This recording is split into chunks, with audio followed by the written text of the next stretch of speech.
Hello, you're welcome to the Opinion Sharers, and my name is Paul.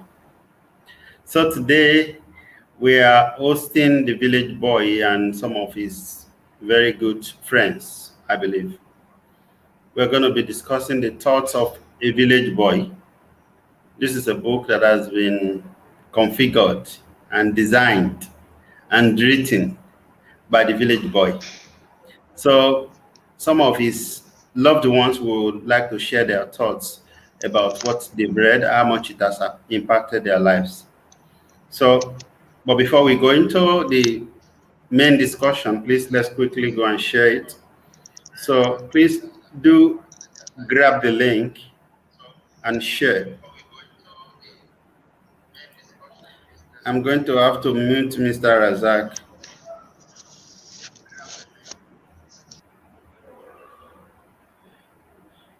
Okay, the feedback was coming from him. Okay, so please do share it. I'm going to grab the link now and quickly send it to the village boy on WhatsApp so he can share it. So if you can get the link, please grab the link and share it.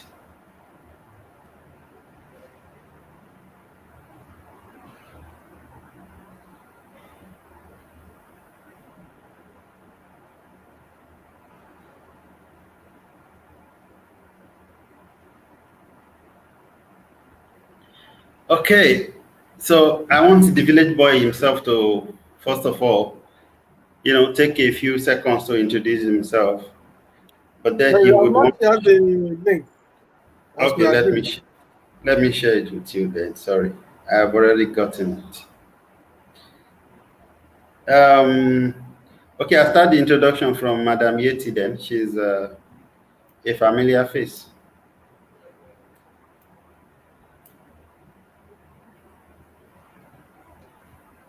My name is Yetile Enendu. I'm a baker. I studied geology, but I'm a baker. I live in Abuja. I'm a mother to wonderful children, and I love reading. I grew up reading a lot, and I really value good books. So that's just me. You're welcome. Abuja, a mother to wonderful children. Thank you so much. That's thank you. Thank you, Madam Yeti. I was going to bring in Razak again, but the noise was. I think he hasn't been able to fix the network there. So I'm sorry, Mr. Razak, but I need you to mute yourself first of all before I can bring you in. Okay, I'm going to go to Chinomso to introduce herself. Okay, hello. My name is Onimelinda Chinomso. I studied English and literature. I teach IELTS like on a part-time basis, and I love to read too, like Madam Yetunde. I am curious to know new things. I'm curious to to find out new things. I think that's what exactly how I am. Thank you. Okay, thank you. Now, Village Boy, please can you quickly reach out to Razak and tell him to mute himself so that I can bring him in. I can see him on the queue, but I can't bring because each time I bring him in, he comes with some audio that's affecting us.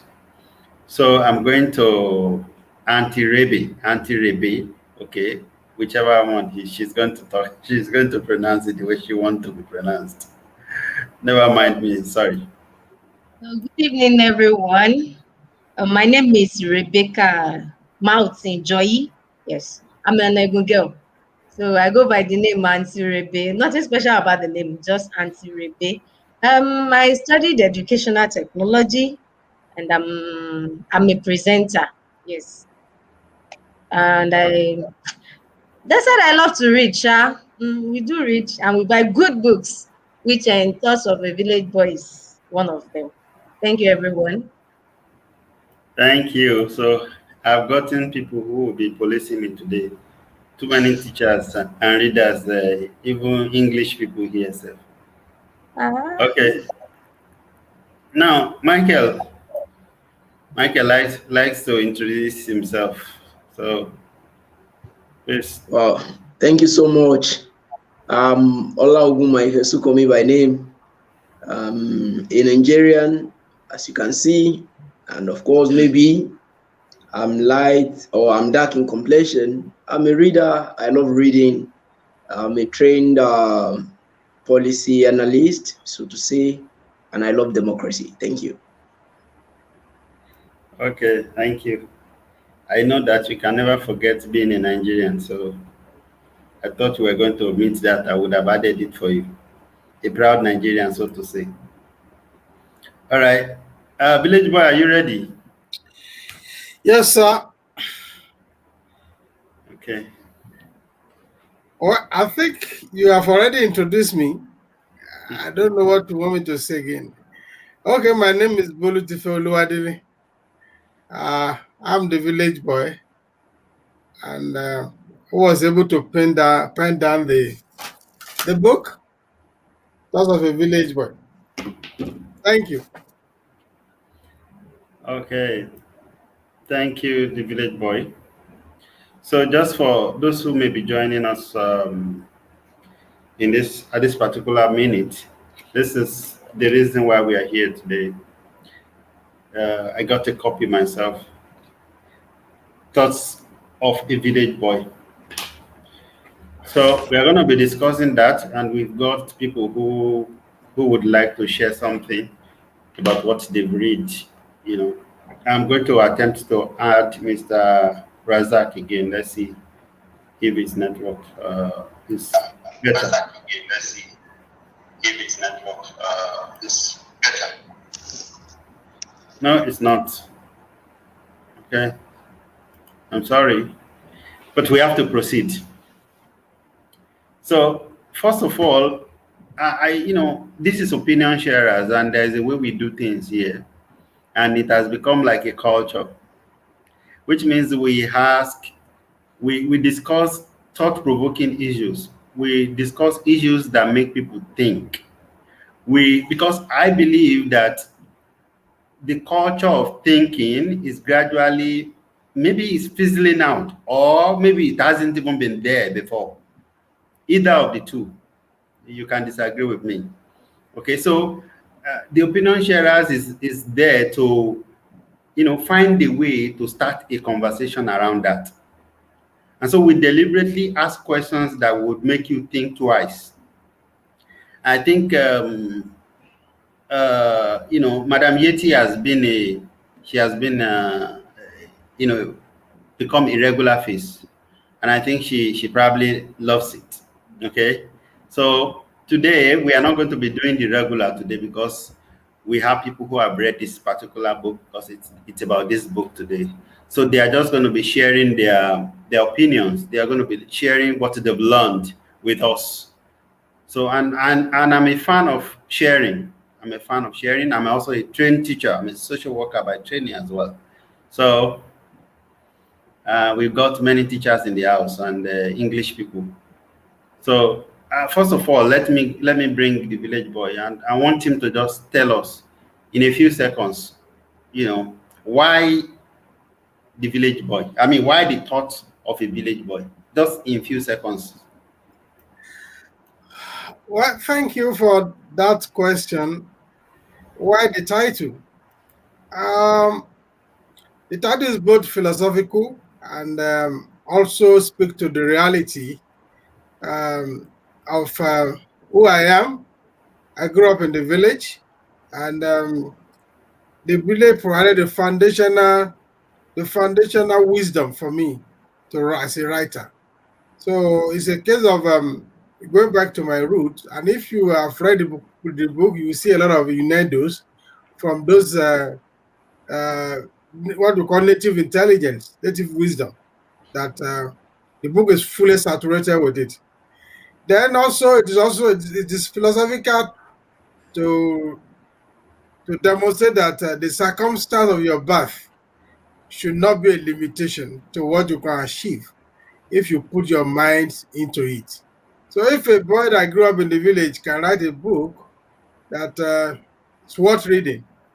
So I think the philosophy there is that look, don't look at the circumstance um, through which in which you are born into to be a limitation to where you can get to in life.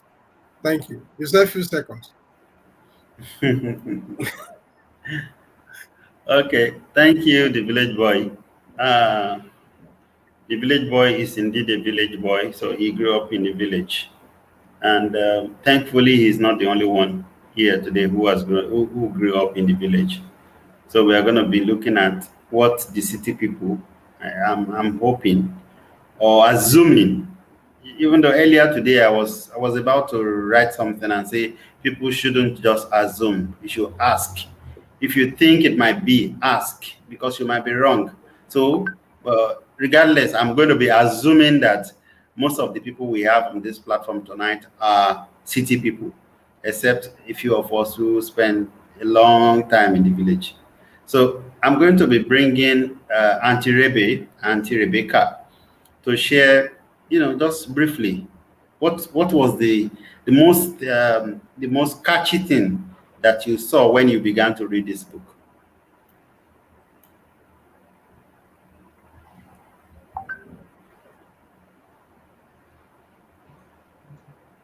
Well done, everyone. The name Thoughts of a Village Boy. When I first saw the book, I was like, I thought that the Bolu wanted to write about his village experiences and everything. So I was like, okay.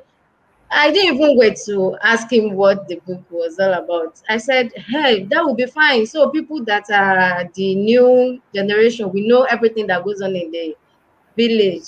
And it was like, wait till you read the book.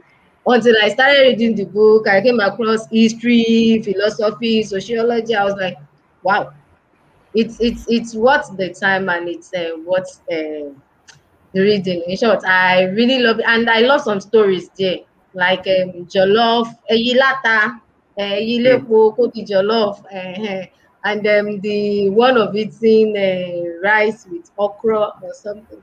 And I saw Miss Yetunde, the Bashorun guy. I hope you finish reading it. So that's what I can say about the book. It's loaded. Thank you. Thank you very much, Miss Rebecca. All right, I would have I mean, Michael would have been hosting this with me, but I think Michael also, maybe the network Nigeria has happened to the network as well. So anyway, I'm going to be hearing from Chinon. So what was the, central attraction for you, or the first attraction? Okay, I would say I wasn't. Like I said, I'm curious to know new things. I'd read previous articles from the village boy himself that were beautifully written, interesting, informative, and at the same time. But I think what caught my attention with Thoughts of a Village Boy was because it's not the conventional, literary fictional, genre. It's something that you don't expect. It's something that you're looking forward to the next chapter, what the next chapter has to offer. The book actually talks about different aspects of life, and that's what I love about the book. It's not that kind of book that you read and then you leave with one information. It's the kind of book you read and you leave with numerous information, ideas, knowledge. The book talks about different aspects of life, talks about the moral aspect of life, the political aspect of life, the financial aspect of life.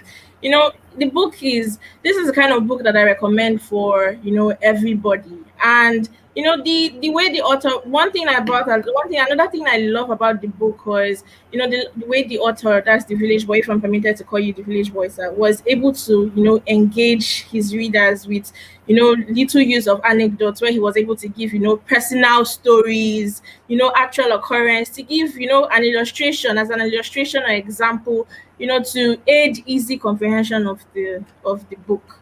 So that's what I like about the book. Thank you so much. No, so it's reflective already that she's an English person, okay, a literature person. So I have to be watching my English this night. Okay, so I'm going to be hearing from Madam Yeti now. What is it? Same question. What's the first attraction? What's the first attraction? As Mr. Bolutife, as I call him behind his back, Mr. Bolutife, I usually use it as Oyibo, the Oyibo intonation, because I know they don't know how to call you Mr. Bolutife there. So Mr. Bolutife has always been the kind of person that he has a lot of depth. But what I love the most about the book is something that, because I read a lot, I've always read a lot, but I don't have a lot of time on my hands. So when I'm reading, I tend to read through the first time, knowing fully well that I can be interrupted, and then read again a second time. And his stories, sometimes when you start the stories, you actually don't know where they're going. You don't know what lesson he's going to bring out from that. That's actually my favorite part of his writing. That when you start reading, you're not sure where it's going. So he just starts with an anecdote, as they said, that's matter the the white rice in water and stuff like that. You're not sure what he can bring out from that. Then he brings out a lesson so profound. And because I'm a person that I love learning new things. I love when my mouth opens and I go, wow, I didn't know that was where that was going. I didn't know where it was coming from. That book has lots of those moments in them, and they bring all kinds of stories. I also love to listen to stories. I could sit down and listen to him because some of us are city dweller. We're not. Is Zaria a city? I was born in Zaria. Is Zaria a city? I'm not sure. am I city born, or is it a bit of a village? I don't know. But I love listening to those stories. I love listening because they are not just stories from when he was growing up. They are stories from even when he was a bit older and encountered people. And I love the way his memory works because he's very clear. There's clarity in those stories, and it brings it to life in such a way. So when I read the book, that's what I loved so much about the book. Even in my second reading, even in my third reading, I enjoyed them. The third reading was for this program. But even if this program was not coming up, I would still have read it a third time. It's that good. So that's it, sir. Thank you so much, Thank you madam. so much. Thank you. Thank you. Can you please mute Can you yourself? please mute yourself? Okay. So I'm going to try to bring Rasak in again to see maybe it's better this time around. In again to see Mm, maybe it's better okay. this time around. It's not. It's not. Okay. It's I'm not. sorry. It's not. I can't even mute him. So that's that's where the difficulty is. If I can mute him, I would bring him in and mute him, but I am not able to mute him. So it would it would destabilize everything in terms of the audio. So I'm sorry, Mr. Rasaga. I know that you're making a lot of effort down there. That's why I can be angry at Nigerian government and those who are in charge of the technology aspect. Because it is the world of technology these days. Anyway, sorry, the village boy, for my digression. Okay. I hope somebody has become a politician after reading this book. I mean, some aspect of it. I'd like to see your perspective on that because So let's go into personal. Who wants to share first? Some of the things that you have learned or that you have read and that you have been able to apply. If there is any specific thing, please just let me see your hand, and then I'll bring it to the stage because you have to permit me. This is not my usual style, okay? It's not. So if there is a particular thing, okay, I guess I just have to call you one by one then, you know. Okay, Auntie Rebe, you want to share something that you have seen in this book, and an aspect of it that you have applied personally, because I believe this is important. Shouldn't just be just reading and you like it and all of those things. So what about application? Which aspect of it have you been able to apply? One or two, or I'm going to answer this. I mean, ask the same question to everyone.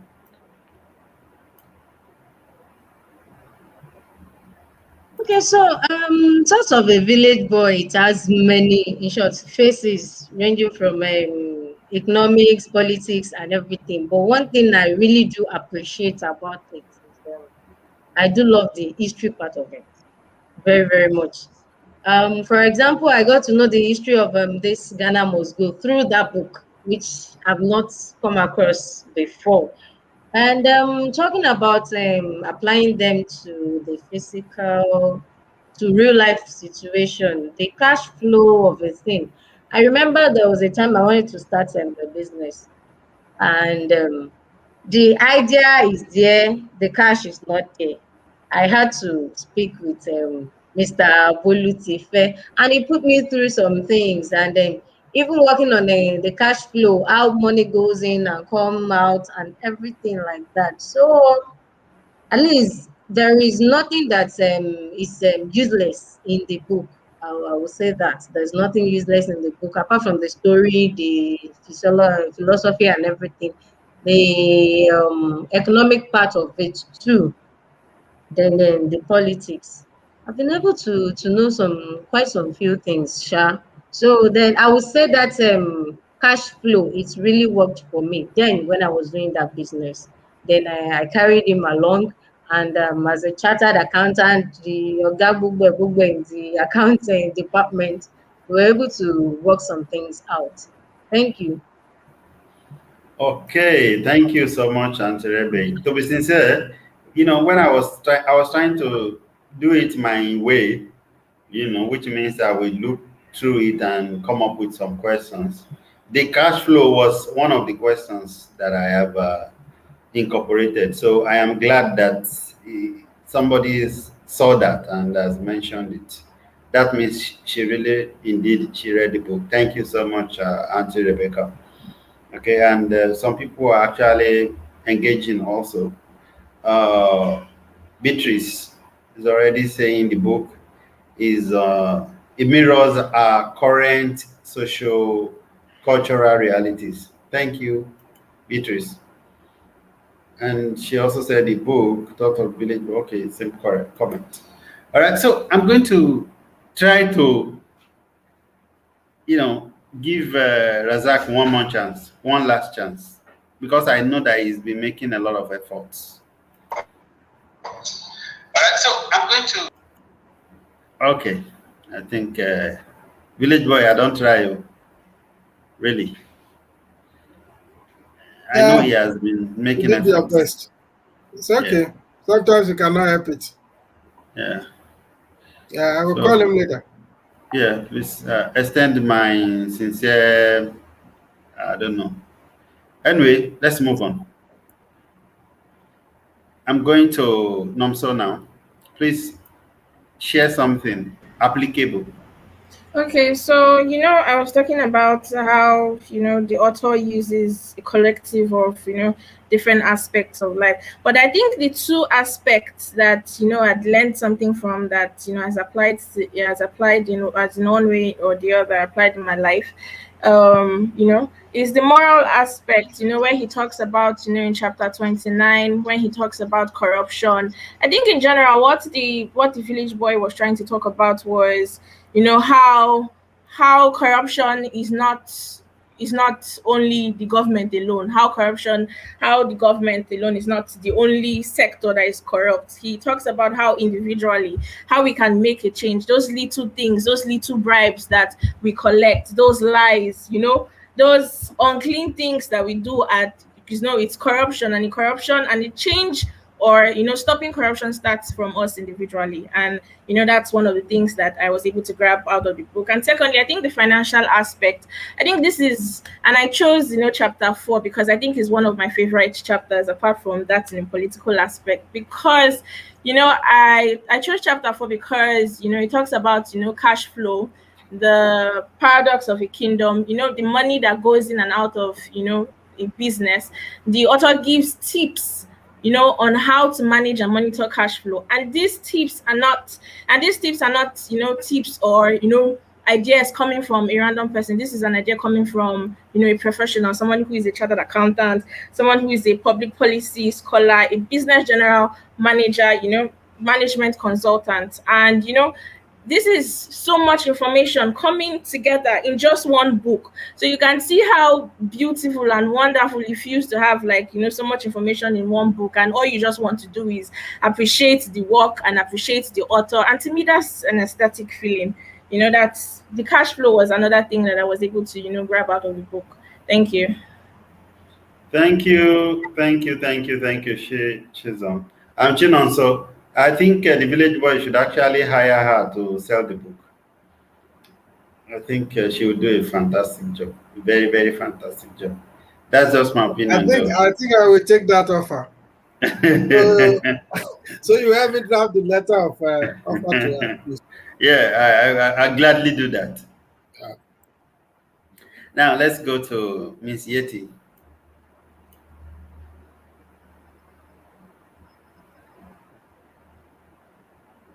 I can't Yes, hear you. Okay.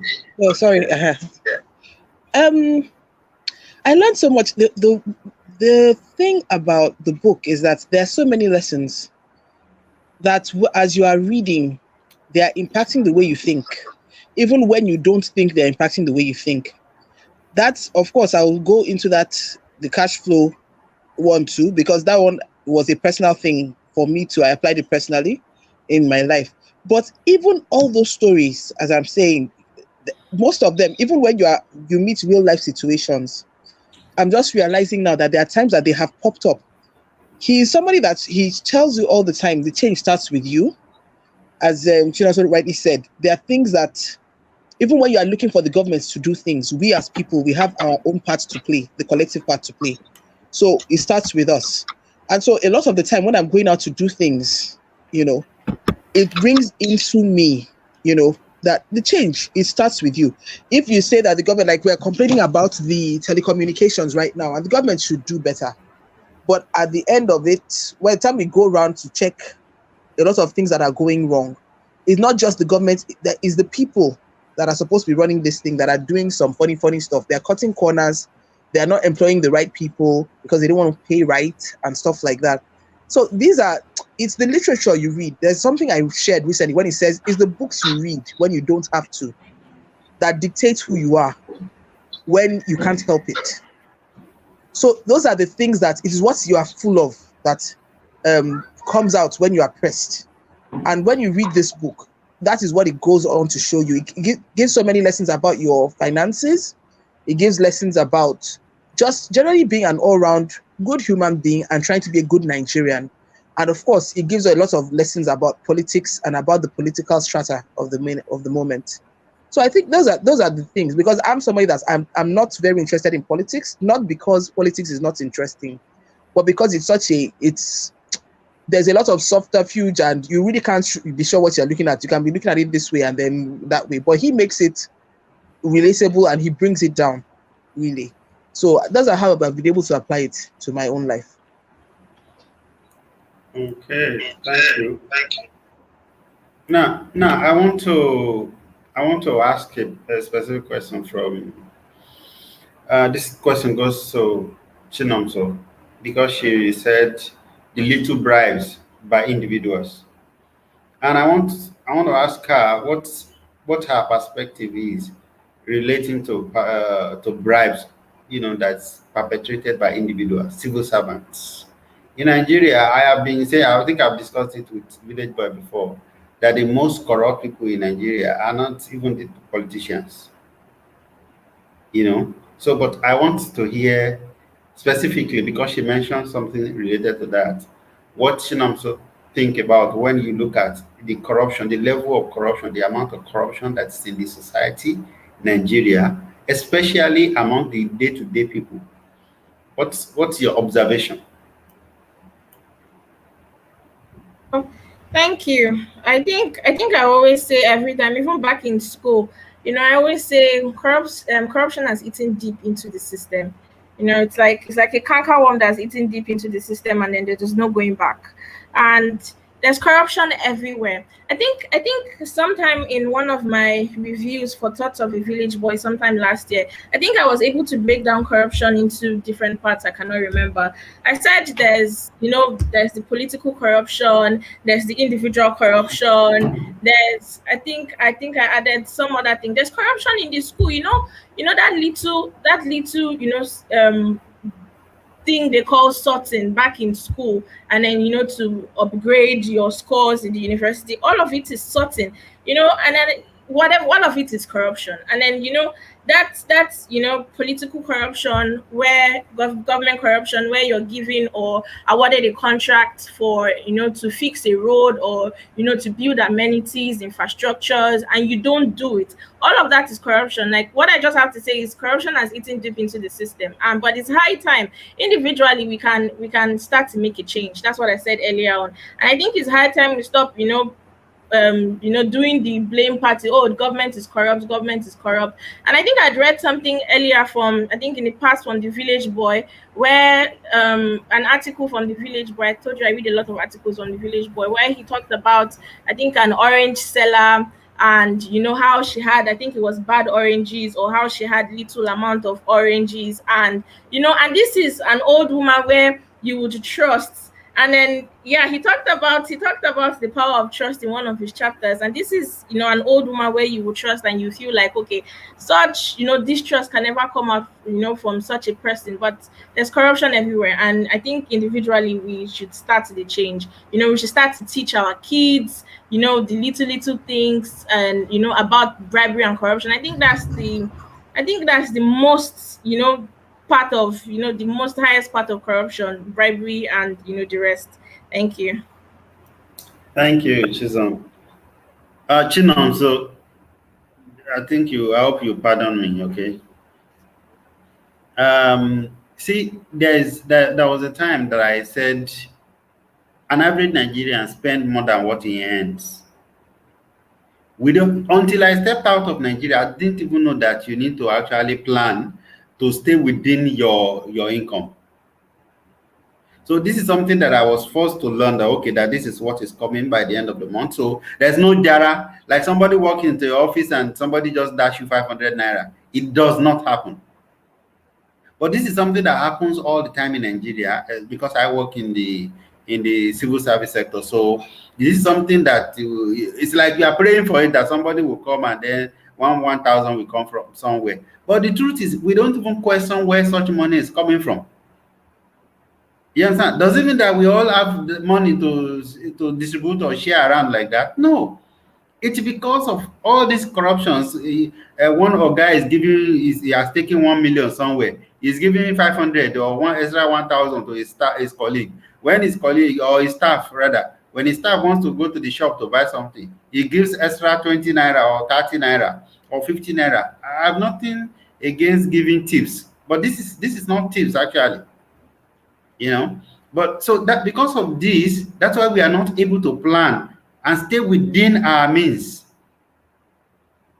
And because we've gotten too used, in fact, religious are now even make it worse, that we are praying and expecting it. People will deliberately, they know that this money comes for corruption, but then they go pay tax from it. Or tithe, sorry. Okay. I think she knows I want to say something. I said basically, I think we are the ones that aid corruption, because you go to banking sectors today, and maybe if those of us in Nigeria presently, if now that there's the coronavirus, pandemic and everything, when you go to the banks and then you see there's a canopy outside, where they keep people, and then there's a limit of amount of people that are supposed to go into the banks and about to go into the bank, and then you see some other people would walk straight to the security guard and then pay. We do not want to do things in due process. We are the ones who aid this corruption. So that's why I said individually, it starts from us. It starts from parents teaching their children. It starts from parents telling their children what is right from wrong, and it starts from us individually. I think I was on my way to the market someday, and then the keke driver I was in, was complaining about a one-way traffic where police officers pass, and because we think we have the power, because we think we have more power than every other person, and these are the same people who are supposed to persecute us for these wrongs, are the same people who are even corrupt themselves. So individually, it starts from us. It starts from each and every one of us making a change. And I used to say, I said, every individual, every one of us is corrupt, whether we like it or not. In case we don't know, we've done one or two things as Nigerians. We've done one or two things that are corrupt that we do not term as corrupt because we see, oh, it's a normal thing in Nigeria. That's what happens. Thank you so much. Thank you. Thank you. That's brilliant. Okay, I love the applicability of that. Now I'm going to go to Auntie Rebe because she talked about history. All right, and I want you to, to be able to see how do you see some linkage between the history of Africa or Nigeria and where we currently are. I am the guy who believes that if you don't know where you are coming from, you don't know, definitely you don't know where you are going. I was discussing with a Ugandan friend a few hours ago, and I was telling him that some of our status that was carted away in Africa few years some years ago is lying down in the museum somewhere in Europe, in America now. And then when you fly all the way from Africa to America or Europe, paying $1,000, okay, and then when you now go there, before you have access to that museum, you pay dollar, you pay tax, and then you go there, you now be posting and taking selfie in front of the things that was created by our ancestors.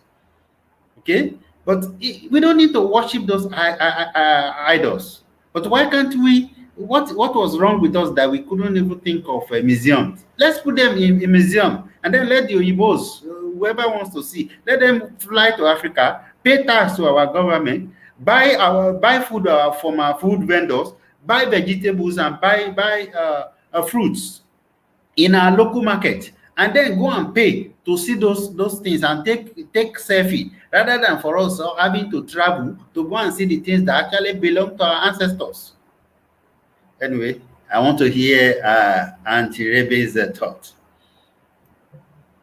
History. So I'm not really history person. No I worries. got, Just give your opinion. I got to read some through his book. And as we said, everything begins with us.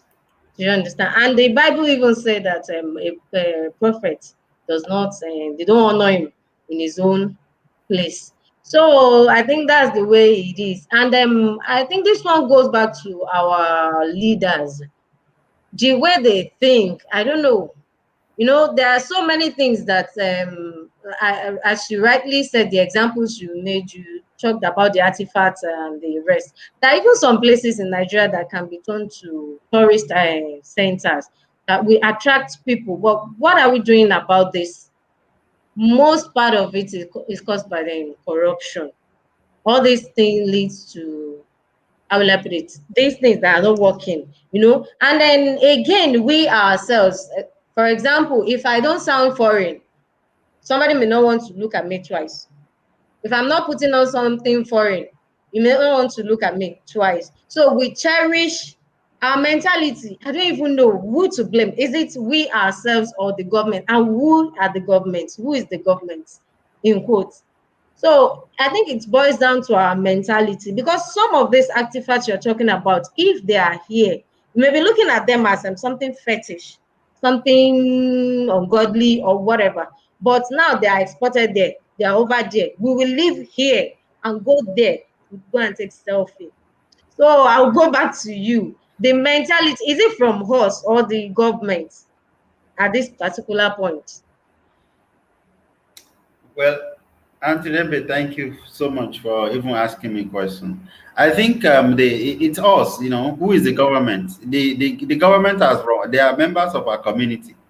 They drink our water. We go to the same church. Okay, we pray in the same mosque. We are like them. They are not different from us. All right. So it's we the people that have refused to think. It's we the people that have that have been selfish. We have allowed our selfishness to destroy our sense of community. You know, when I was growing in the village, it is not only your parents that correct you, it's everybody in the society that corrects you, that make sure that you do what is right. But then people were contented in those days. If you had, if your banana or orange was ripe in your village, in your farm, if people are passers by are hungry, they will go there and take just what they want to eat. If the orange, they will peel it, standing under the orange tree. They will peel it and eat it down there, and left the carcass down there. So you know that these people are just hungry and they are passing by. You know, I remember, and I'm still a young man. You know, we used to harvest people's what do you call it, banana, and we keep it there. In fact, people would harvest yam and put it on the roadside that everybody, the roadside that people use to the farm every day, and it will be there for days. But within a few number of years, I don't know what happened, you know. But then I also know that people were contented. Whatever they had, they were contented with it. People will share whatever it is that they have with people around, you know. But today, everybody wants to ride Benz. Everybody wants to build that flashy car. You know, I think this is what our problem is.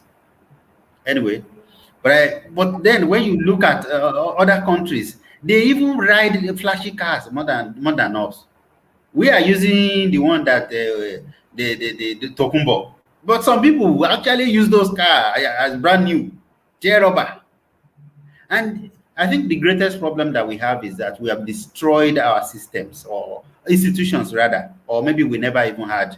I think the village boy will enlighten us. I think Miss Rebe is raising up her hand. I'm coming back to you, Madam Yeti, sorry, and Michael.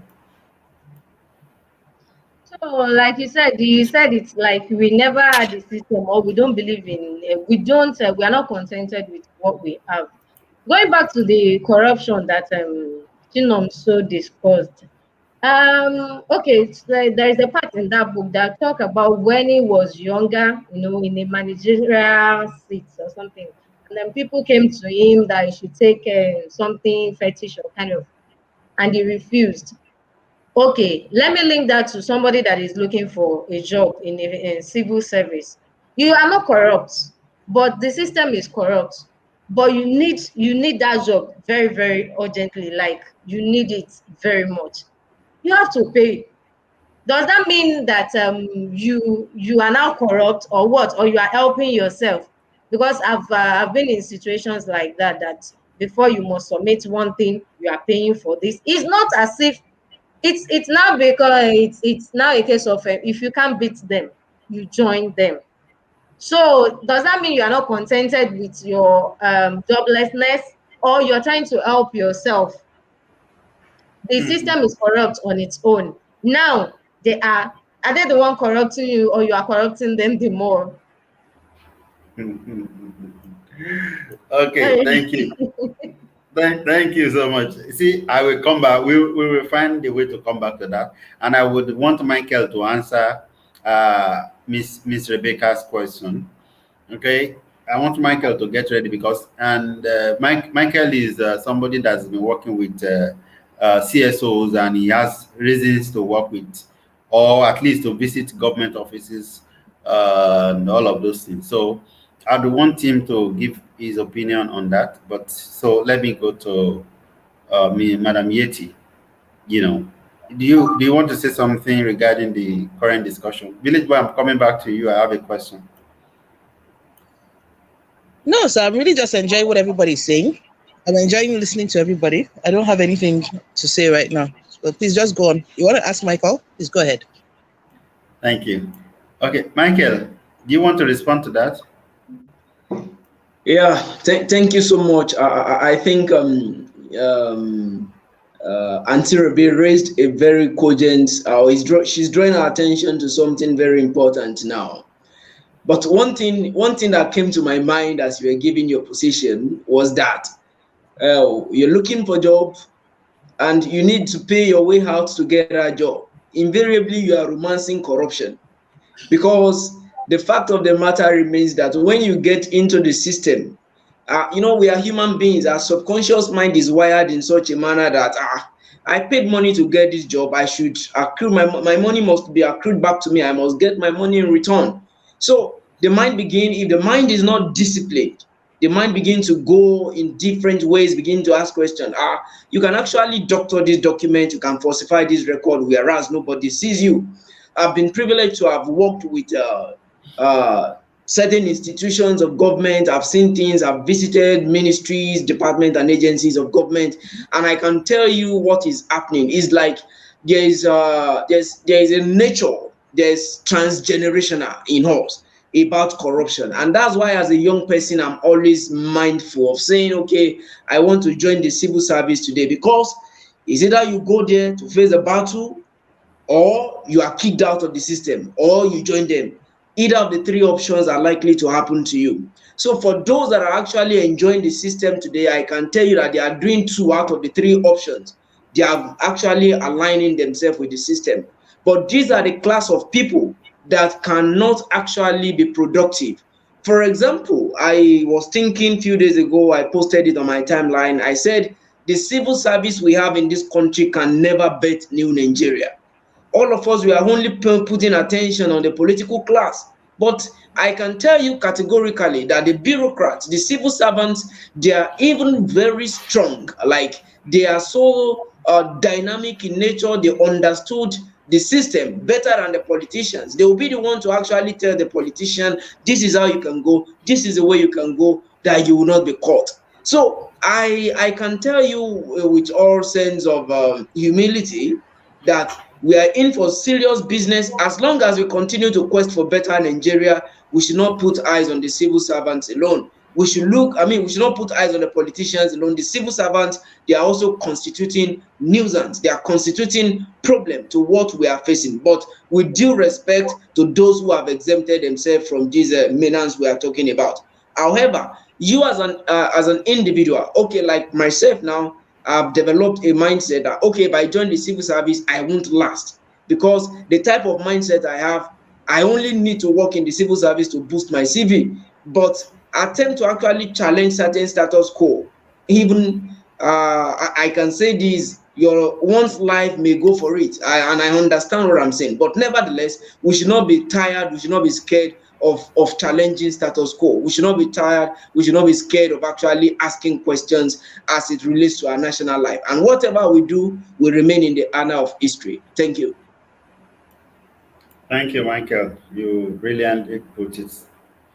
I'm going to ask the village boy to round this particular session up. But before I do that, I want to say this. Before I left the civil service, there was a time that, because my job would require me to sleep in a particular place among colleagues over the night. All right. There was a time that I was warned by a colleague, a friend, a lady, who told me that, see, when you sleep, don't close your two eyes, because there are people who are willing to harm you. So if you are in the civil service and you are still there, you have stayed there. In fact, it's not even in the civil service alone. Let's not just criminalize them. It's even in the private sector, even in the banking sector. It's virtually everywhere, even private businesses. If you have a business in Nigeria today, hire your own brother, hire your own sister, hire your friend. The tendency is that before you make 1 naira, they're already making 2 naira behind you. That is the system that we probably, I don't know how we got to that level though. Really, I don't know. But then, like I said, I'm going to end this session with the village boy, and then, we'll see, maybe somebody have a question or something, or a thought you would want to share before we finally close. The village boy wrote in page number 7. Page number 7, I believe that's chapter 1. In the conclusion, he said, getting out of this requires talking less and more action. Let us shift our base, and with the same level of seriousness, in a matter of time, we would be back on the right track. Now, there are 2 questions I want to ask the village boy. Number 1 is, right now, Somebody might want to say we are talking. We are talking, right?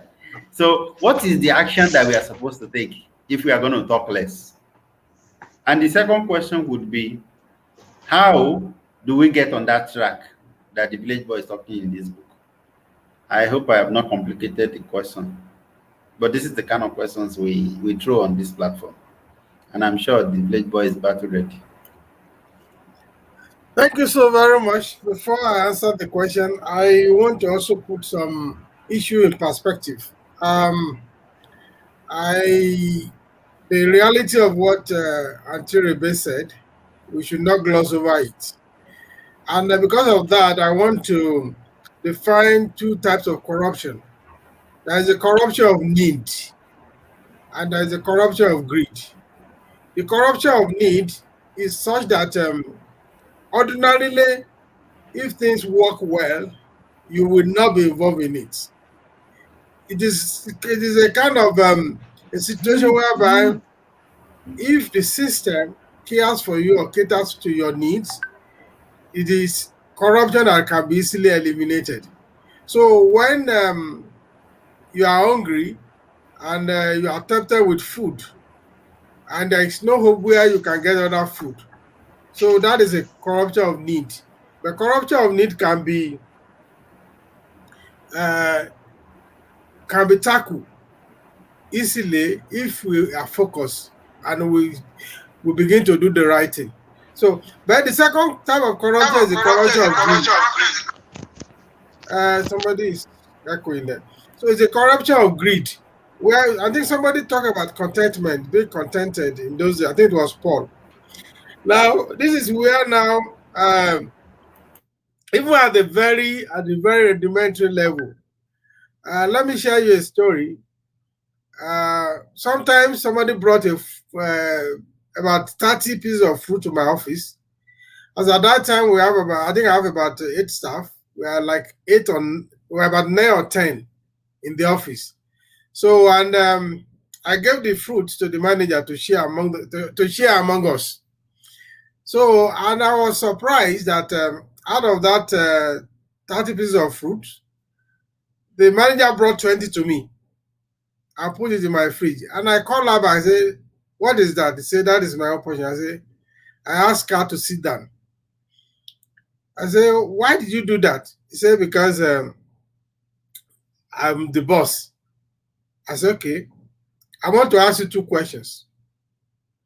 Now that this fruit they brought, if they didn't bring it, and I say I want fruit, what will you do?"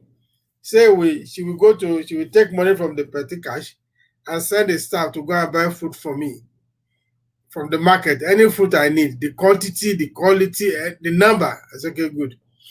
I say, if any staff wants to eat fruit, will you do the same thing for them? She said no. Okay. I said, "This food you are bringing to me, I don't even need it. The people that need it, you don't give it to them. Why are you giving it to me?"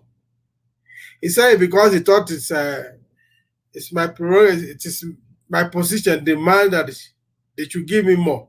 I said, "No, that was a very wrong idea. That okay, you should go and share the fruit among all the staff, that they need it more than I need it. If I need anyone, I can buy on my own, or if I call you, you will take money from the petty cash and you will buy it for me." So I'm not saying this to praise myself, but I'm just saying these are the kind of thing that as an individual, like Shin also said, if you don't understand that you also owe a responsibility, you may be tempted that you are enjoying the dividend of office when you are confronted with some of these things. So that is a kind of corruption of greed. I have another example, which this time it was not me, which is the opposite of what I did. I had that story before I did what I did. So there was this school. They have about close to 60 teachers, including teaching and non-teaching staff. And they gave them 3 bags of rice during the end of year to send 3 bags of rice to the school. The principal took 1 bag. The 2 vice principal took another bag, they shared half. The remaining 57 staff were given one bag to share.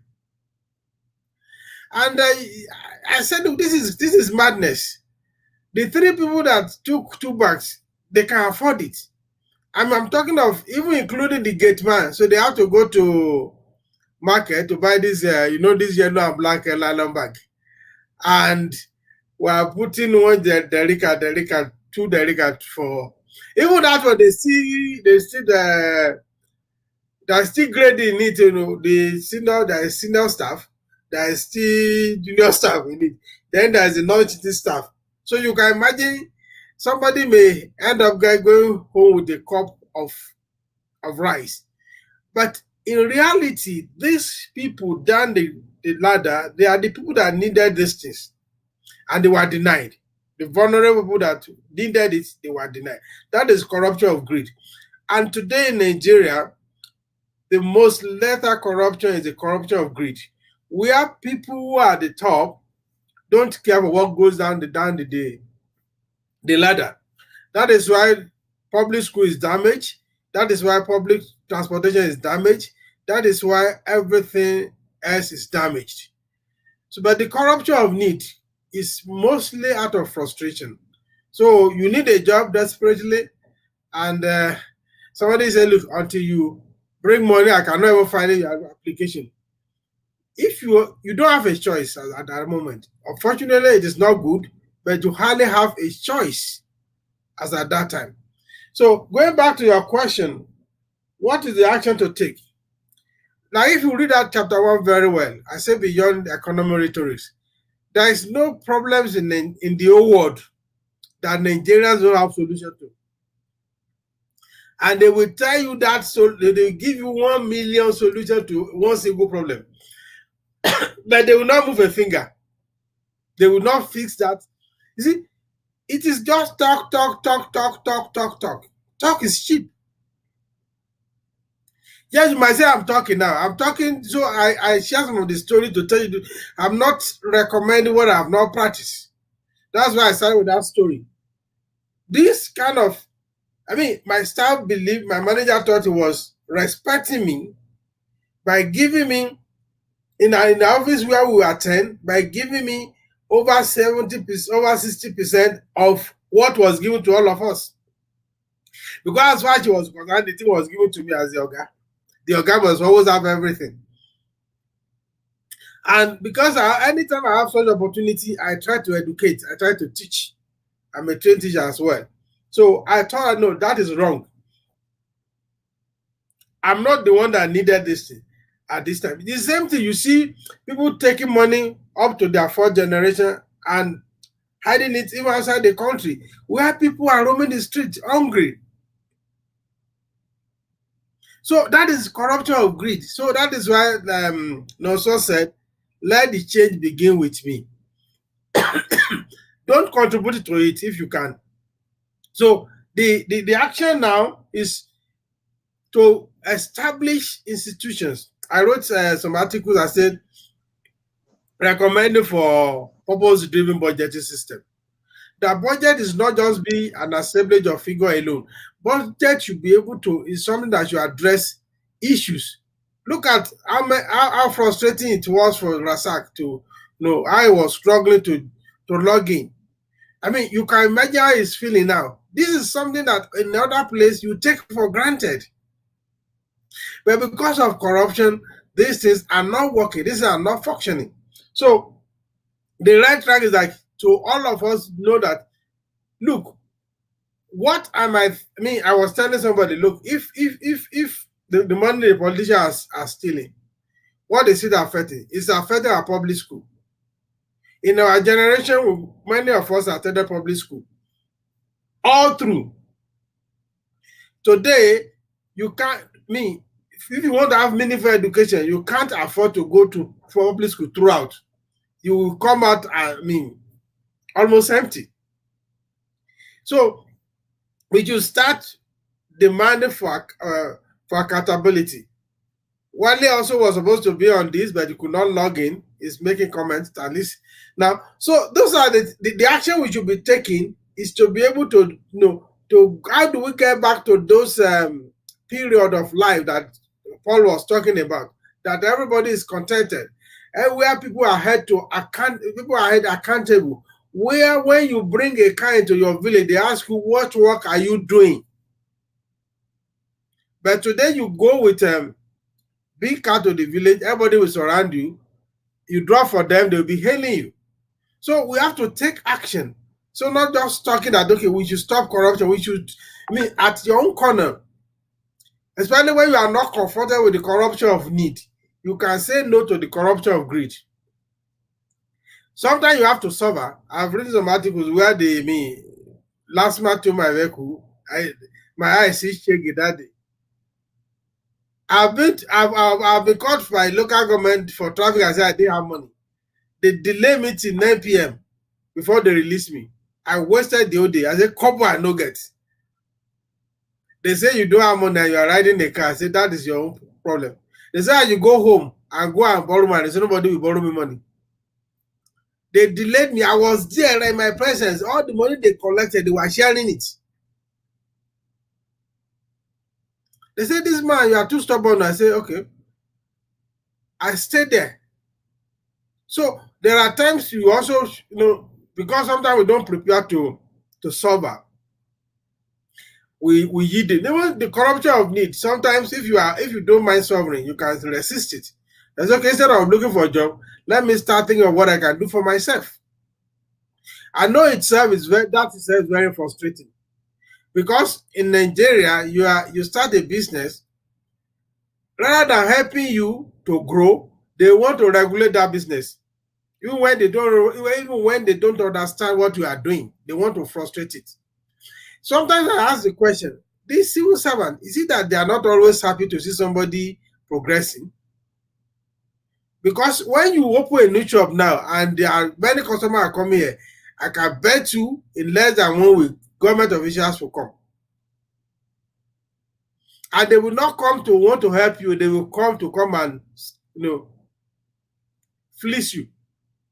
It's unfortunate, but we have to go beyond talking. We have to start taking action at the individual level. Part of the action is also to demand for accountability on behalf of our elected officers, from local government councillor to local government chairman. Ask them, what are you doing with the allocation you are getting from Abuja? How much you have the right to ask, how much have you generated? What have you done with it? You see a local councillor that is even begging money that is negotiating transport fare with Okada.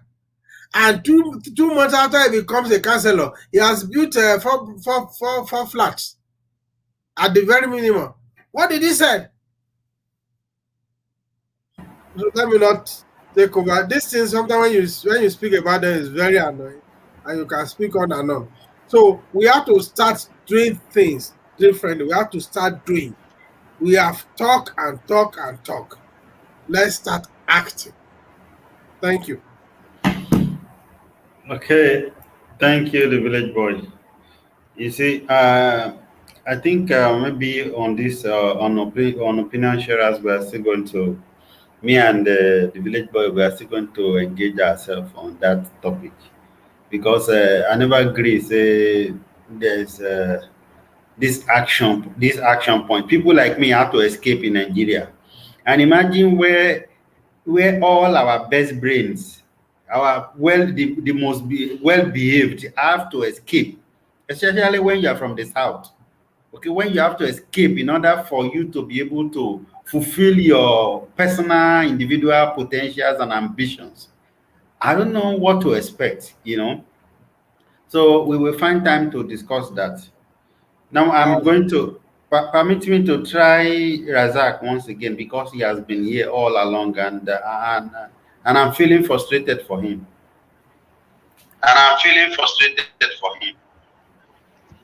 Hello, Razak. Hello. Okay, I can hear Hello. your voice. Yes. Okay, I can hear your voice. Hello. Yes. Can you hear me now? Yes, I can hear your voice. Yes, I can hear your voice. Okay. I can hear all of you clearly from here. Okay, can you just share with us what is it I that? can hear Okay, every can one of you just share with us what is it that one thing that's very important about this book that Hello? you've read? One thing that's very important about this book that you've read. Oh, thank you very much. My name is Razak Akinde. I am an accountant as well as a teacher.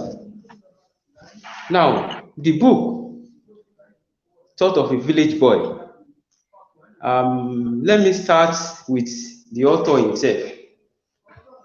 Like I said, when I wrote my review of the book, I said when you hear or see the title of the book, you first of all think that who is this one that comes from a village? Of course, we all know that every one of us in Nigeria came from one village or the other. But with Mr. Oluwadele's level of experience internationally and everything that he has been through in his life, still referring to himself as a village boy is he has really demonstrated a very good sense of humility. Now, having said that, thought of a village boy, I'm really not surprised about that topic, in the sense that this is somebody that I worked with for a number of years, and I know his philosophy very well. I know his lifestyle and how he does his things. He is somebody who is very, very, very, very natural in his way of doing things, and a very realistic somebody. Now, when I saw the book, I said to myself, this is a must read for me. And fortunately, I can say that I'm really happy that I didn't miss out as far as getting to know the content of the book is concerned. Now, my impression of the book, or having gone through the book, Thought of a Village Boy is a book that talked about we as humanity generally. This is a book that touched every aspect of human endeavor, be it social, political, economic, even sports. And that is one area that amazed me so much. Not because I didn't expect it, but because I didn't really know that he is going to put it together, put it down in his writings. Now, the issue of cash flow, as you have mentioned, because I've been following the program all along. Cash flow, I'm not surprised either, because I know he's an accountant, an auditor as well. As a matter of fact, I learned my audit skills from him. So you can see that he's somebody that has been a mentor to me for quite a number of years. Now, the book, Thought of a Village Boy. One, when we are talking about cash flow, he really analyzed and emphasized so much on the issue of stewardship, because as an accountant, you have to know that you are being charged with the responsibility of keeping some people's managing some people's wealth, whether your own or somebody else, employed you to do it. So cash flow is like the, how will I put it, the blood with which a business, runs on. Now, if the cash flow is not okay, definitely that business is not going to function very well. So, which Mr. Oluwadele really, he did justice to that to me. Secondly, the book made us to know that, like for instance, the issue of what's it called? Idea and money. We are made to, our mentality in this part of the world is that if I don't have money, I may not, likely going to do business. But thought of a village boy made us to understand and realize that it is not only money that, determine whether you are going to do business or not. When people are innovating every day. People are thinking of, how are we going to make things happen? Which thought of a village boy is making us to, to understand and know about. That's one. Then secondly, on the issue of politics, I am very, very impressed with, the writings about the politics of Bola Tinubu, and then he made some suggestions and then some recommendations in which, in that book, he's emphasizing on what Bola Tinubu is going to do if he's going to retain his leadership status, and if he really want people to, to follow him and keep on, believing in his philosophy. Now, but not only Bola Tinubu that recommendation is actually talking to. You will see that everybody who is aspiring to hold one position or the other, if you, lay your hands on the book Thoughts of a Village Boy, you will definitely, get something out of it. Like the issue of Eyilepo Kodi Jollof, because that particular aspect, everybody, it caught attention of everybody. And what is Jollof talking about? But when we are talking about, ordinarily before in Nigeria, we know that we all eat white rice with stew, mostly in those days.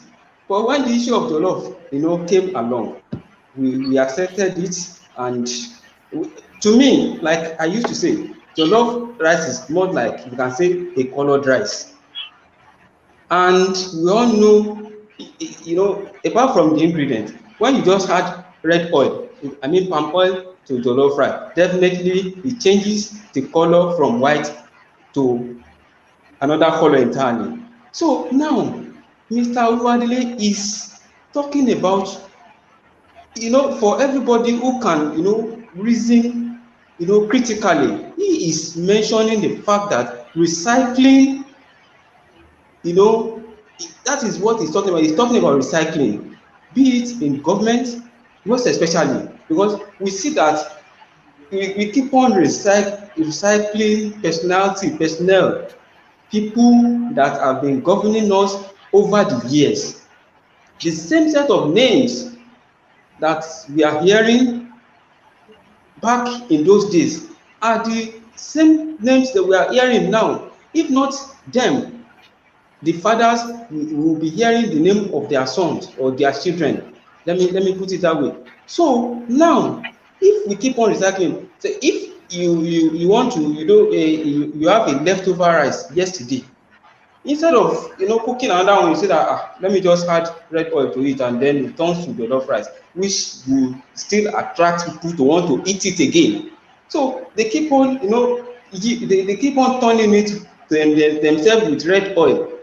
so that we'll keep on, we are going to, they make us to believe that they are turning a new leaf, and then so that we can believe in their philosophy and all those things. So now, thought of a village boy is, like I said, there is something in it for everybody. Something in it for everybody, be it young or old, male or female, and what have you. So, like I said, I am really happy that I didn't miss out, because each time you lay on your hand on the book, there's something you are definitely going to learn from it. I can assure you of that. Thank you. Thank you so much. Thank you so much, Thank you Mr. so Razak. much. Thank you so much, Mr. Razak. I think the major problem that Mr. Razak has is that he has another system there that he is listening to us from. And so the thing is that you cannot be a part of this live show on this platform as a guest Cannot be a part and, of this live and show be on this watching platform from. as a guest and be watching from. Mute yourself, please. Don't unmute. Don't unmute, please. So you either turn it off or you cannot unmute yourself. You either turn the one on Facebook off or you cannot unmute yourself. That's just it. That's what has been causing the problem all the while. Anyway, thank you for your extensive comment and participation. I'm glad that you were consistent. Despite all the challenges, you were consistent. I really did appreciate that. I believe it's some of the things that Village Boy is trying to impart, on patience. And I'm glad that they even consider giving you another chance, not knowing that whatever would happen. Because I felt like, no, this is not right, that this man has been here, he's consuming data, and I know that he has something to definitely contribute. So thank you so much, Mr. Razak. Now, I want the ladies to, in case you have something you want to share, please do feel free. Who wants to share first? Chinamso, you have something you want to share?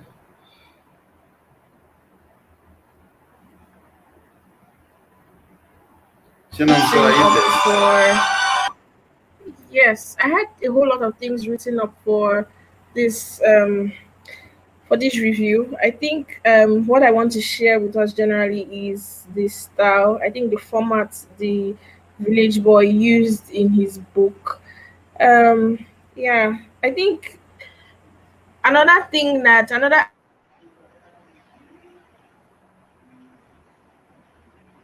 attribute to know a good writer is how he's able to engage.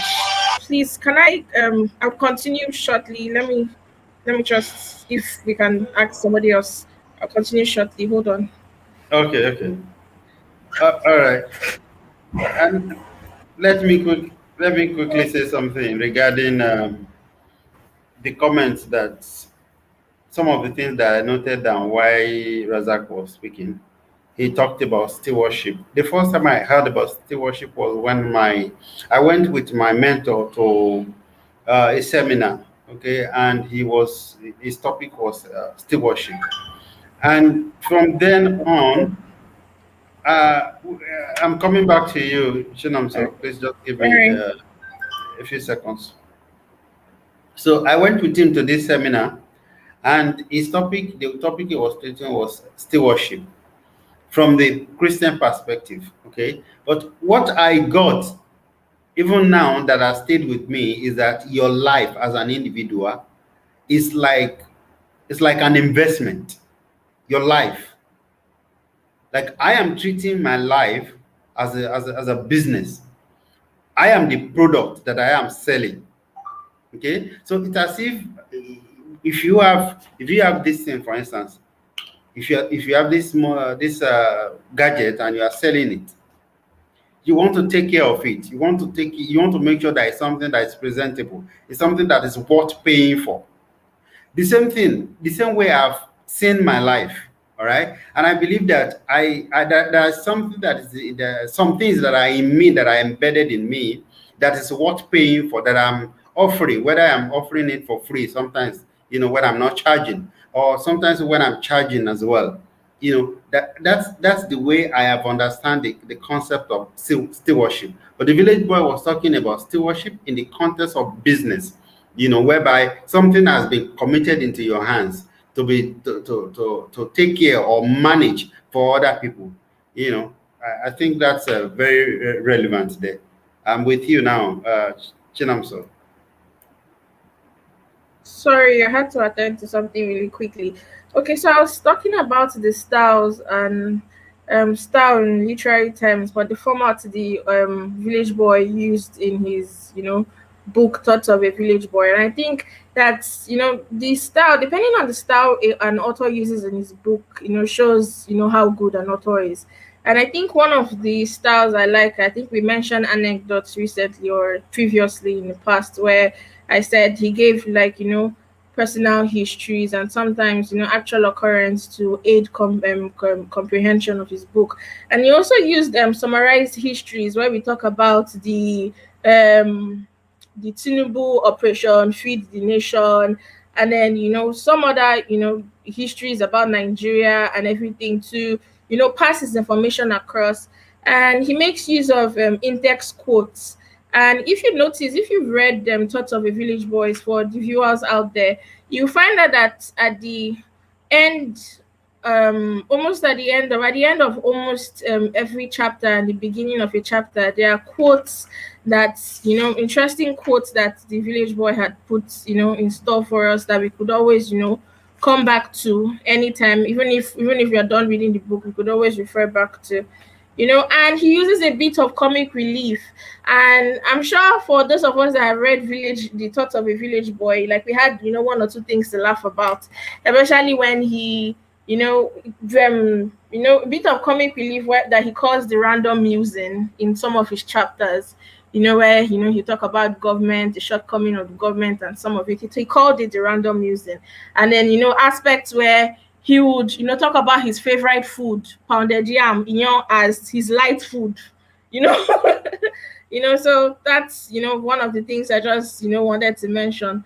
Like the format and the style the author used was able to engage me as a reader. It felt like I was having a one-on-one conversation with the village boy himself, even if I haven't met him in person. But the format he used was engaging. It made me look forward to every chapter. It made me look forward to what the next chapter had in store for me, what information, idea, or knowledge I was going to, get from the next chapter. Thank you.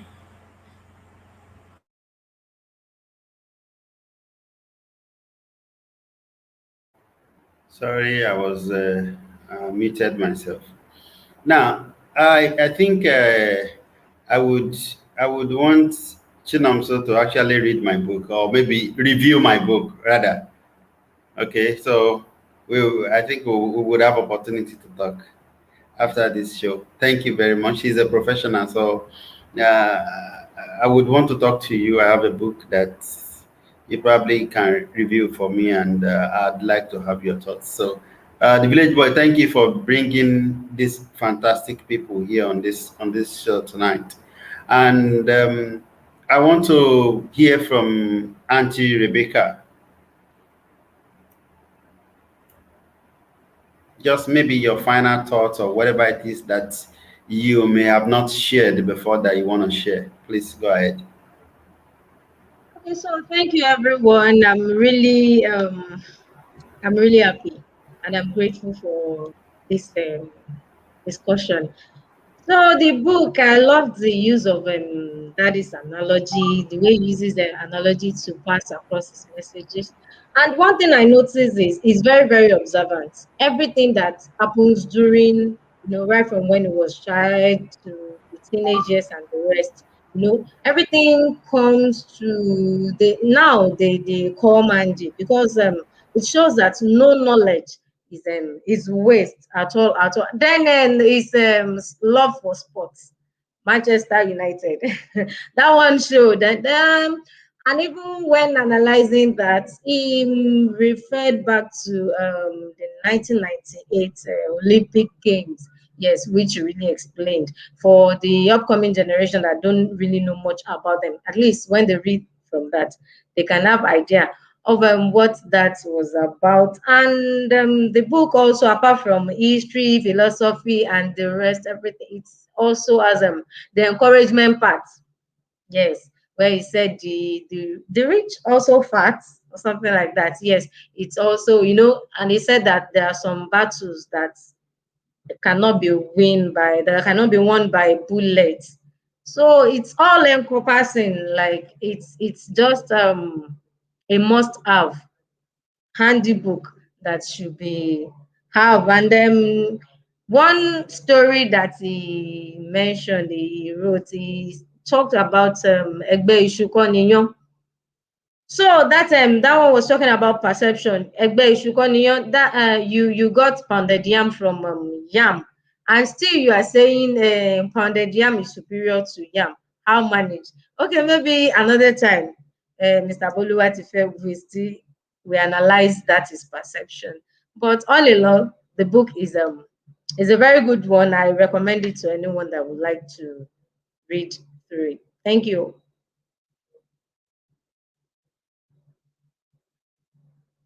Okay, muted myself again. Sorry. I want the village boy to quickly say something about that Egbe Shukodinyo. Even though I'm an Ekiti man, I don't know how Even to though make sense I'm of an it. Ekiti man, I still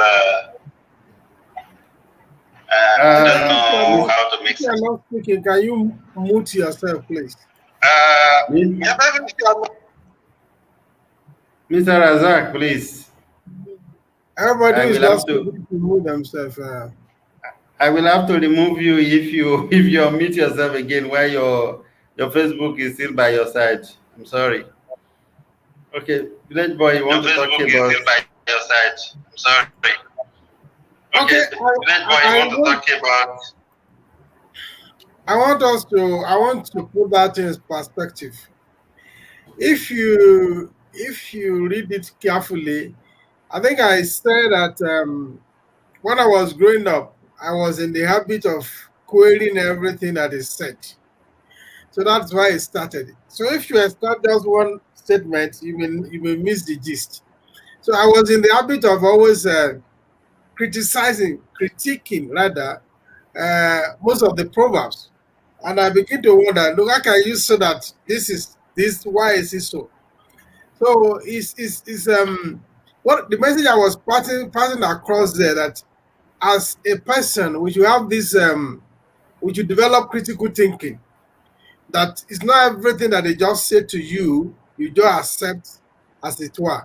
Because the logic that Padre Yam is superior to Yam, I query it. I say, why? Because you get Padre Yam out of Yam. Because it is when you have processed Yam that Padre Yam becomes what it becomes. So which one is superior? Of course, in philosophy, we talk about the chicken egg controversy. Which one comes first? It's just the same thing in human. If they say, okay, the Bible says they brought Eve out of Adam. So now if somebody asks a question, how does how does a man come? Today, is the woman that gave birth to a woman, to the man. And now you can't, because of that, your mother has superiority over you. You can't say because you're a man, you're a boy, and because the Bible story said they brought out Eve out of the rib of Adam. Therefore, as a boy, every male child is superior to their mother. It doesn't make sense. Your mother is your mother. She's a female. You are a male. So that is the kind of thing I was trying to say. That look, yes, you accept things, but critique it. Have a critical thinking so that you don't just accept things as they drop on you. That is perspective in which I said that.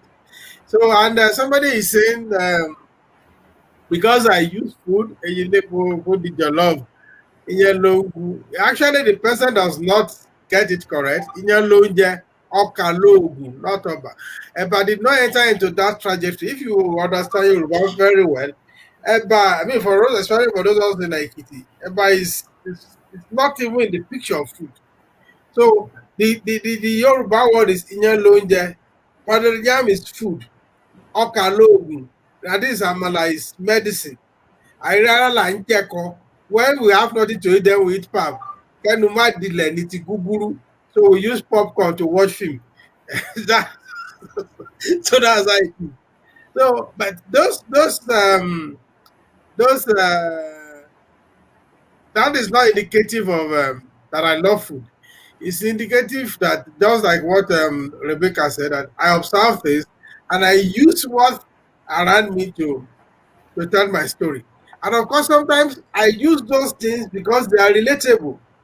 When you are talking, I mean, jollof rice is an issue in Nigeria. There was a controversy whether it's Ghana or Senegal that cook the best jollof. I said, okay, fine. This is an idea that everybody knows about. Okay, I use that to write a story. So, and I drew from my experience about jollof rice and bring a kind of comic relief, like Chimnoso said. So these things are not really indicative of whether I like food or not. So I don't. It's making a comment, but I will not pardon him for misspelling my name because this is somebody that I train. So you know that as an accountant, you are supposed to be very accurate. I will talk to you later. You can't call me Boluwatife because I am Bolutife. That is not acceptable. Let me also confess, Rasak worked with me for close to 10 years. So we work in my office and we are not always friends because we fight in the office. But after we have fought in the office, we go to my house to watch Man U together. The two of us are diehard Manchester United. So when we are watching ball, we are friends. But in the office, we they fight. Well. You can confirm that. So, and Adewale, of course, could not join us. We also work with me. So those are guys. I mean, yeah, I'm always proud of them, and I work with them. We have we are not always a friend. We fight, but we are good. We are like family too now. So yeah, the perspective is that critique every statement, develop critical thinking. They won't teach you this in school, but it's something that if you develop, it helps you to grow in life. So I'm happy that everybody talking about cash flow too. Everybody loves money. That's the implication. Thank you. Thank you, the village boy. I'm very grateful. I believe we have had a beautiful session. Okay, regardless of the network in Nigeria. I think if Nigerian youth want to fight, one thing that they should fight for is actually a very good network.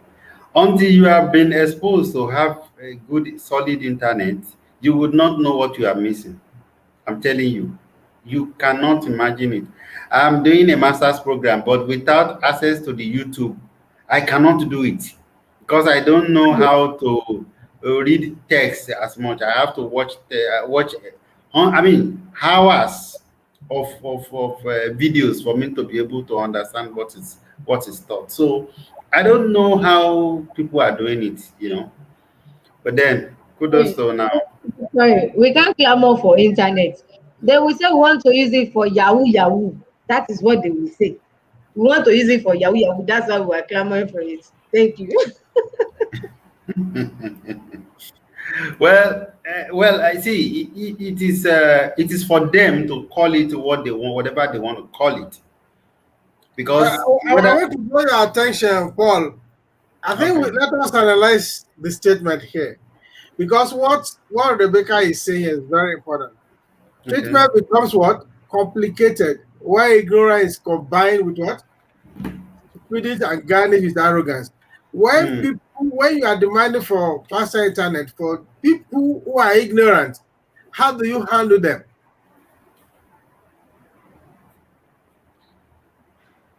Well, that's a big question. It's a big question, but I don't think for instance there were Ekiti parents who had never been to school, all right? Yet they insisted. In fact, some of them I knew, or not say let me not say I knew, but I heard of parents who would go and cut tree, Iroko tree in their farm that would destroy some part of their farmland. See, for an average Ekiti man who owns a farmland, you know that cutting a tree, in fact, they used to say it way that people who cut those trees that they are apa. But some of them will go to the extent of doing so just to be able to finance their children who wants to go to school. They will sell whatever it is that they have, to be able to send their children to school. Yet they themselves are ignorant. They've never been to school. So I think it's not because they did not have it. You are making a mistake. Let me stop you there and correct there. Not going to school doesn't make you to be ignorant. I think that a lot of things we are missing up in Nigeria. For instance, we call our mother tongue vernacular, and we get punished for speaking it. So those are the colonial hangouts. See, education at the point when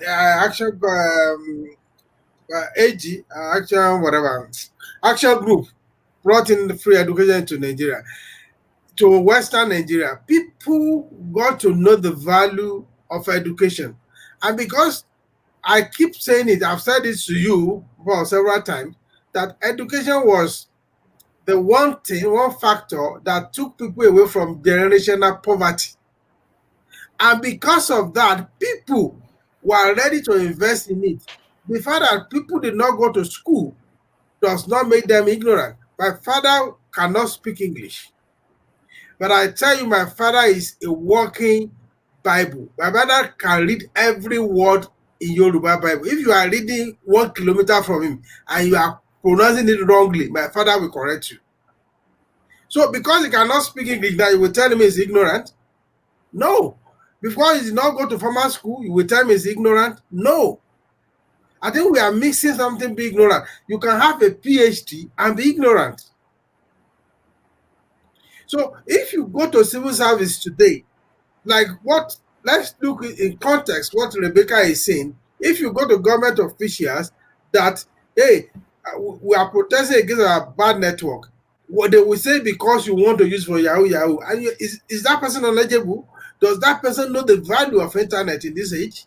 Does that person understand how you cannot do any business successfully today in the modern world without a good internet system? That person is ignorant. The person can have chains of certificates. So you are making the mistake to think that education is only formal education. I've on this program, I've identified 3 types of education. I've told you the informal education. If for instance, a blacksmith who never went to school has been training generation of families, of children, from his own child to his own grandson, training them how to do blacksmithing. The same thing for hunters, the same thing for drummers. Are you going to categorize these people as ignorant? No. They lack formal education, but they were good and adept in informal education. Some of them are even very good in non-formal education because they impart knowledge. The opposite of ignorance is knowledge. Maybe I should put it in a very cool perspective now. What I meant they are not literate. That is not the wrong term. You are still using a wrong term. And that's why if the example of my father never went to school. He only went to evening school where he studied arithmetic, Yoruba, and writing. And that means he's not an illiterate then. Does not speak English. I did not speak English. My father spoke 99.7% Ekiti. He did not even speak Yoruba, but he can read Yoruba Bible perfectly more than a Yoruba professor. I understand what you're saying, sir. See, what I'm saying is this: the fact that somebody does not speak English but can speak and read or write in any other language, for that matter, it means he is literate. Then nobody is illiterate. I mean, there are people who cannot read at all. There are very few. No, there are not few. There are so many of them. Are you saying some governments cannot read and write? They can read, but that does not mean they are educated. See, earlier today I was talking with some of my Indian friends, and I was telling them that in a state, there's a state in India which has about 96% literacy rate. Yet the level of literacy is very high, but in terms of mental development, being able to engage in a logical the engagement is quite low, despite their score in terms of literacy. So and that's why we are saying that education, and I'll get your point. So, but Okay. I am saying that Yes. you cannot say we cannot say because the government is not Education. going to. So, but I am saying that you cannot say. Okay. We have customer today. I don't. So anyway, I think we are going to close here because there are so many things that we could discuss, but then I think we have spent 1 hour 40 minutes. So thank you so much for So coming. can you give me just one opportunity to say thank you to all those who have spoken about the book? Please go ahead. So I want to thank you very much for all your efforts, and I took note of all you have said, and I appreciate you for the sacrifice you've made. Thank you, Chinamso. Thank you, Rebe Tente. Thank you, Madam Yeti. She quitted. Thank you, Rasaki. You one of the principles I remember teaching them that something that has no mouth should not be wiser than you. I am not surprised he kept on because those are the kind of things that we usually challenge ourselves in the office. Don't give up until you have achieved your aim. So thank you. Wale also unfortunately was not able to join, but was eventually asked to join us. He's been making comment now. He has apologized for misspelling my name too. So thank you, Fikayo, for joining us, and all those who joined us and made comment. I appreciate and I'm humbled by all you're saying that you learned from the book, especially for all your love for cash flow. Because I'm in a good mood, I wouldn't ask you to pay lesson fee. So thank you. Thank you very much. And Paul, thank you. From the look of things, you have to still do this again. No? And again, if Shinamso is going to review your book, I'm going to be the manager, so you have to come through me. Right? I hope I'm not asking for too much. I will be a nice manager anyway. I will not be too exuberant. Well, I will always do anything for you. I thank you. There's one of my big boss, Prince Emmanuel Odedina. He said he was going to join us, and he has been with us. I just made a comment. Well done, Bolu. Well, guy, I'm always very loyal. God bless you, sir. I'm humble to always be with your boy. God bless you. God bless you, sir. It's one of my big boss. Thank you very much. Thank you also, Sukami Michael. Unfortunately, dropped again. Nigeria happened to him. This is the kind of thing we are talking about. We have to find means of fixing Nigeria. Don't forget, there are corruption of needs and there are corruption of greed. If you are caught in the corruption of need, it may be difficult not to succumb. I won't give you utopian say, yeah, no, you don't have to, you cannot do it. But when you are caught in the corruption of greed, you have every choice to say no. You can still say no to the corruption of need, but you also have to understand the consequences. It's hunger. Okay, thank you so much, the village boy. All right, I think we are going to, we bring it to a close at this junction.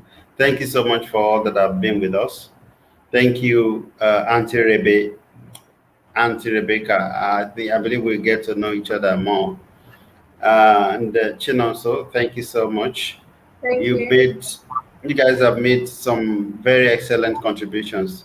This is Opinion Sharers, and Opinion Sharers is a platform where everyday people can share opinions, where your opinion matters, where we believe that you have something to say. All right, and I'm saying that you should also check out our website. It is, flowing through the screen. You can send in your articles articles that conventional media houses will not publish, we will publish it. That's why there is opinion sharers.